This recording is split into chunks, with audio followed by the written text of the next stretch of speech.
ကမ္ဘာပေါ်မှာအကျယ်22မိုင်ပဲရှိတဲ့ရေလမ်းကြောင်းလေးတစ်ခုရှိပါတယ်မြေပုံပေါ်မှာကြည့်လိုက်ရင်တော့တိတိလေးပဲထင်ရပေမဲ့အဲ့ဒီနေရာကနေကမ္ဘာတဝန်းအသုံးပြုနေတဲ့ရေနံပမာဏအလွန်ကြီးမားစွာဖြတ်တန်းနေတာပါအဲ့ဒီလမ်းကြောင်းတာတစ်နေ့ပိတ်သွားခဲ့မယ်ဆိုရင်ကမ္ဘာတဝန်းမှာလျှက်စစ်တအားတည်ယူပို့ဆောင်ရေးနဲ့စက်မှုလုပ်ငန်းတွေအကြီးအကျယ်ထိခိုက်သွားနိုင်ပါတယ်အခု2026ခုနှစ်အရောက်မှာတော့အဲ့ဒီအန်ဒီရဟာတကယ်တမ်းဖြစ်လာနိုင်တဲ့အခြေအနေတစ်ခုထိရောက်နေပါလေ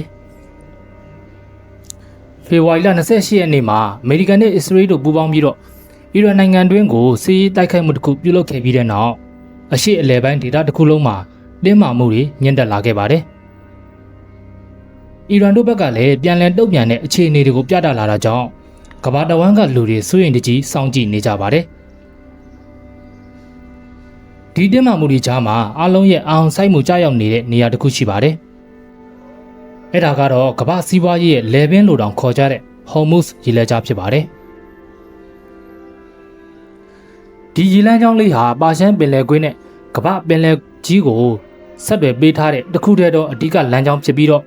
ကမ္ဘာရေနံသုံးစွဲမှုရဲ့20%ကျော်ဟာဒီနေရာကနေဖြတ်တန်းနေရတာပါ။ဒါကြောင့်စစ်ရေးတင်းမာမှုတွေကြောင့်ဒီရေလက်ကြားတာပိတ်သွားခဲ့မယ်ဆိုရင်ကမ္ဘာစွမ်းအင်ဈေးကွက်တစ်ခုလုံးအကြီးအကျယ်လှုပ်ခတ်သွားနိုင်ပါတယ်။ဒါဆိုရင်ဟော်မုစ်ရေလက်ကြားဟာဘာကြောင့်ဒီလောက်အရေးကြီးနေရတာလဲ။တမိုင်းတစ်လျှောက်မှာဒီနေရာမှာဘလို့စစ်ရေးတင်းမာမှုတွေဖြစ်ခဲ့တယ်လဲ။အခုလက်ရှိအီရန်နဲ့အနောက်နိုင်ငံတွေကြားကပဋိပက္ခတွေကဒီရေလမ်းကြောင်းကိုဘလို့အန်တရာယ်တွေဖြစ်စေနိုင်တယ်လဲဆိုတာကိုအသေးစိတ်လေ့လာကြည့်လိုက်ရအောင်။ဟော်မုဆိုတဲ့နာမည်ကိုကြည့်လိုက်ရင်လည်းတမိုင်းမှာဆက်ဆက်မှုတွေရှိပါတယ်။တမိုင်းပညာရှင်တချို့ရဲ့အမြင်အရဒီအမည်ဟာပါရှန်ဘာသာရေးအယူဝါဒတွေကနတ်ဘုရားတစ်ပါးဖြစ်တဲ့အော်ဟရာမာဇာရာနာမည်ကနေဆင်းသက်လာတာဖြစ်နိုင်တယ်လို့ဆိုကြပါတယ်။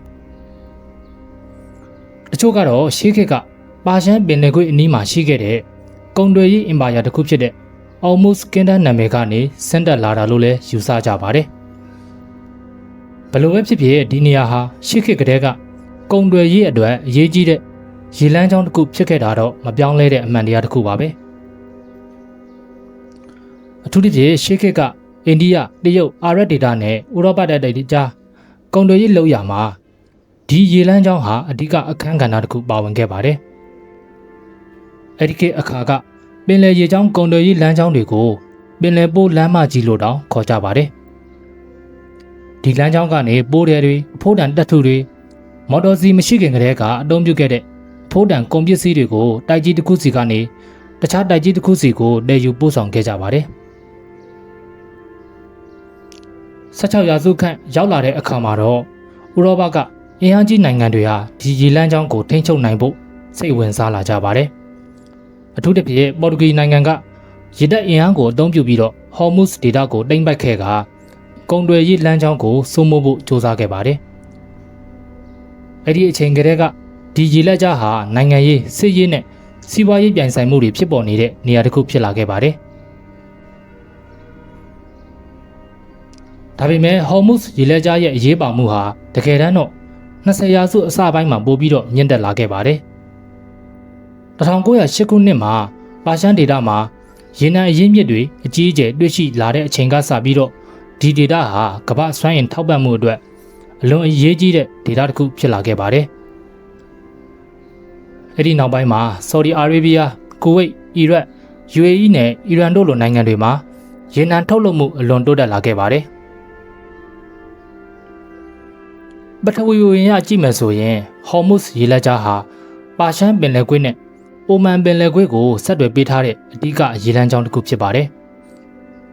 မြောက်ဘက်မှာအီရန်နိုင်ငံတည်ရှိပြီးတော့တောင်ဘက်မှာတော့အိုမန်နဲ့ UAE နိုင်ငံတွေတည်ရှိပါတယ်။အကျဉ်းဆုံးနေရာမှာ33ကီလိုမီတာလောက်ပဲကျယ်တဲ့ဒီရေလမ်းကြောင်းမှာတကယ်တင်မောကြီးတွေလုံခြုံစွာဖြတ်တန်းနိုင်တဲ့လမ်းကြောင်းကတော့နှစ်ဖက်စုစုပေါင်းအနည်းငယ်ပဲရှိပါတယ်။တစ်ဖက်ကိုတင်မောဝင်လန်းတစ်ဖက်ကိုတင်မောထွက်လန်းဆိုပြီးတော့မိုင်းအနည်းငယ်ပဲခွဲထားရတာကြောင့်ဒီနေရာဟာအလွန်အမင်းကျဉ်းမြောင်းတဲ့စီးပွားရေးတက်ရှုပေါက်တစ်ခုလိုဖြစ်နေပါတယ်။ဒါဆိုရင်ဒီနေရာကိုဘာကြောင့်ကမ္ဘာစွမ်းအင်လုံခြုံရေးအတွက်အရေးကြီးတယ်လို့ပြောကြတာလဲဆိုရင်အဖြေကရှင်းပါတယ်။ ကမ္ဘာတစ်ဝန်းမှာအသုံးပြုနေတဲ့ရေနံစိမ်းပမာဏတွေကရာခိုင်နှုန်း20ကနေ30ခန့်ဟာဒီရေလက်ကြားကိုဖြတ်တန်းပြီးတော့တည်ယူပို့ဆောင်နေရတာပါ။တနေ့ကိုရေနံစီပေါင်းတန်း20ကျော်တင်ဆောင်တဲ့ရေနံတင်မောကြီးတွေဟာဒီနေရာကနေဖြတ်တန်းနေကြတာပါ။ဒါကြောင့်ဒီနေရာကိုကမ္ဘာစွမ်းအင်ရဲ့အသက်ရှူပေါက်လို့တောင်ခေါ်ကြပါတယ်။တမိုင်းကိုပြန်လဲကြည့်မယ်ဆိုရင်လည်းဒီရေလက်ကြားဟာတင်းမာမှုတွေစစ်ပွဲတွေမကြာခဏဖြစ်ပွားခဲ့တဲ့နေရာတစ်ခုဖြစ်ပါတယ်။1980ခုနှစ်တွေကဖြစ်ပွားခဲ့တဲ့အီရန်စစ်ပွဲအတွင်းမှာတန်ကာဝါလို့ခေါ်တဲ့တင်မောတိုက်ခိုက်မှုတွေဖြစ်ပွားခဲ့ပြီးတော့ရေနံတင်မောပေါင်းရာနဲ့ချီထိခိုက်ပျက်စီးခဲ့ပါတယ်။1988ခုနှစ်အရောက်မှာတော့အမေရိကန်ရေတပ်နဲ့အီရန်တို့ကြားက Operation Praying Mantis လို့ခေါ်တဲ့စစ်ဆင်ရေးတစ်ခုဖြစ်ပွားခဲ့ပြီးတော့အီရန်ရေတပ်အကြီးအကျယ်ထိခိုက်ခဲ့ပါတယ်။ဒီလိုတမိုင်းနောက်ခံတွေကြောင့်ဟော်မုစ်ရေလက်ကြားဟာအမြဲတမ်းစစ်ရေးနဲ့နိုင်ငံရေးပြိုင်ဆိုင်မှုတွေပြင်းထန်တဲ့နေရာတစ်ခုဖြစ်နေခဲ့ပါတယ်။အခု2026ခုနှစ်အရောက်မှာတော့အစ္စရေးနဲ့အီရန်တို့ကြားကတင်းမာမှုတွေပြန်လည်မြင့်တက်လာတာကြောင့်ဒီရေလက်ကြားဟာကမ္ဘာအောင်ဆိုင်မှုပြန်လည်ရရှိလာပါတယ်။အီရန်ဆိုရကသူတို့ရဲ့ရေနံလုပ်ငန်းတွေကိုထိခိုက်လာမယ်ဆိုရင်ဟော်မုစ်ရေလက်ကြားကိုပိတ်ပစ်နိုင်တယ်လို့မကြာခဏချိန်ချောက်ပြောဆိုလေးရှိပါတယ်။ဒီနေရာမှာလူအများစိတ်ဝင်စားနေတဲ့မေးခွန်းတစ်ခုလည်းရှိပါတယ်။ဒါဆိုအခုအီရန်ကဟော်မုစ်ရေလက်ကြားကိုတကယ်ပိတ်ထားပြီလားဆိုတဲ့မေးခွန်းပါ။လက်ရှိအခြေအနေအရကြည့်မယ်ဆိုရင်တရားဝင်အပြည့်အဝပိတ်ထားတယ်လို့တော့မဆိုနိုင်သေးပါဘူး။နိုင်ငံတကာရေကြောင်းတည်ယူပို့ဆောင်ရေးအရာတင်မောတွေကိုဖြတ်တန်းခွင့်အီရန်ကတရားဝင်ကြေညာပိတ်ထားတာမရှိသေးပါဘူး။ဒါပေမဲ့ဒေတာအတွင်းစစ်ရေးတင်းမာမှုတွေကြောင့်တင်မောကုမ္ပဏီတချို့ကဒီလမ်းကြောင်းကိုတွားလာရမှာအန္တရာယ်ရှိနိုင်တယ်လို့တတ်မှတ်ပြီးတော့တတိထားလာကြပါတယ်။ဒါကြောင့်လက်တွေ့မှာတော့တင်မောတွားလာမှုတွေရှုံနေလာနိုင်တဲ့အခြေအနေမျိုးတွေဖြစ်ပေါ်နေပါတယ်။တကယ်တော့အဲ့ဒီလိုဖြစ်လာခဲ့မယ်ဆိုရင်ကမ္ဘာရေနံစည်းနှုန်းတွေဟာမကြုံဘူးတဲ့အမြင့်အထိကိုတက်သွားနိုင်ပါတယ်။စွမ်းအင်ပေါ်မူတည်နေတဲ့စက်မှုလုပ်ငန်းတွေတည်ယူပို့ဆောင်ရေးလုပ်ငန်းတွေအားလုံးကလည်းအကြီးအကျယ်ထိခိုက်လာနိုင်ပါတယ်။ကျွန်တော်တို့မြန်မာနိုင်ငံလိုနိုင်ငံတွေမှာတော့စီစည်းနှုန်းတွေတက်လာခြင်းနဲ့အတူကုန်စည်နှုန်းတွေပါအလွန်မြင့်တက်လာနိုင်ပါတယ်။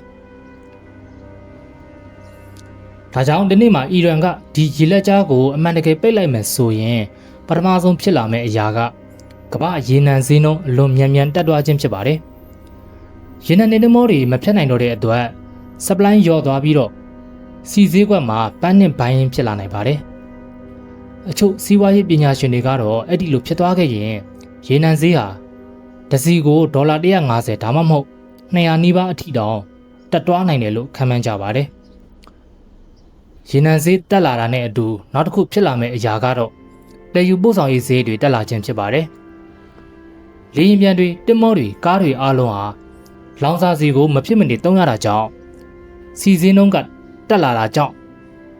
လေလက်မှတ်တွေကုန်ပစ္စည်းပို့ဆောင်ဈေးတွေအားလုံးတက်လာမှာပါဒီလိုဖြစ်လာရင်နောက်ဆုံးထိခိုက်မဲ့သူတွေကတော့တာမန်ပြည်သူတွေပဲဖြစ်ပါတယ်။ဘာကြောင့်လဲဆိုတော့ရေနံဈေးတက်တာကလောင်စာဆီဈေးတက်တာတွေမဟုတ်ဘဲနဲ့စားတောက်ကုန်တွေတည်ယူပို့ဆောင်ရေးကုန်ကျစရိတ်တွေစက်မှုထုတ်လုပ်မှုကုန်ကျစရိတ်တွေအားလုံးကိုဇက်တိုက်တက်ရောက်မှုရှိစေတာကြောင့်ပါ။နိုင်ငံအများစုမှာ inflation မြင့်တက်လာပြီးတော့စီးပွားရေးအခြေအနေမတည်မငြိမ်ဖြစ်လာနိုင်ပါတယ်။နောက်ထပ်အရေးကြီးတဲ့တစ်ချက်ကတော့စစ်ရေးတင်းမာမှုပိုပြီးတော့ကြီးလာနိုင်ခြင်းဖြစ်ပါတယ်။ဟော်မုစ်ရေလက်ကြားဟာကမ္ဘာစွမ်းအင် supply အတွက်အလုံးအရေးကြီးတဲ့နေရာဖြစ်တာကြောင့်အနောက်နိုင်ငံတွေအထူးသဖြင့်အမေရိကနဲ့သူ့မိတ်ဖက်နိုင်ငံတွေကဒီလမ်းကြောင်းကိုပြန်ဖွင့်ဖို့စစ်ရေးအရဝင်ရောက်ကြားဝင်နိုင်ပါတယ်။အဲ့ဒီလိုဖြစ်လာရင်ဒေသတစ်ခုလုံးမှာစစ်ရေးပဋိပက္ခတွေပိုပြီးတော့ကြီးလာနိုင်ပြီးကမ္ဘာနိုင်ငံရေးအခြေအနေတစ်ခုလုံးပြောင်းလဲသွားနိုင်ပါတယ်။အနည်းချုပ်အရပြောရမယ်ဆိုရင်ဟော်မုစ်ရေလက်ကြားဟာမြေပုံပေါ်မှာကြည့်လိုက်ရင်သေးငယ်တဲ့ရေလမ်းကြောင်းတစ်ခုတာဖြစ်ပေမဲ့ကမ္ဘာစီးပွားရေးနဲ့နိုင်ငံရေးအရေးခင်းတွေကိုအဆုံးဖြတ်ပေးနိုင်တဲ့နေရာတစ်ခုဖြစ်နေသေးပါပဲ။အထူးသဖြင့်အခုလိုအစ္စရေးနဲ့အီရန်တို့ကြားကတင်းမာမှုတွေမြင့်တက်နေတဲ့အချိန်မှာဒီနေရာဟာကမ္ဘာစွမ်းအင်လုံခြုံရေးနဲ့ကမ္ဘာငြိမ်းချမ်းရေးအတွက်အလွန်အရေးကြီးတဲ့အချက်အချာတစ်ခုဖြစ်လာပါတယ်။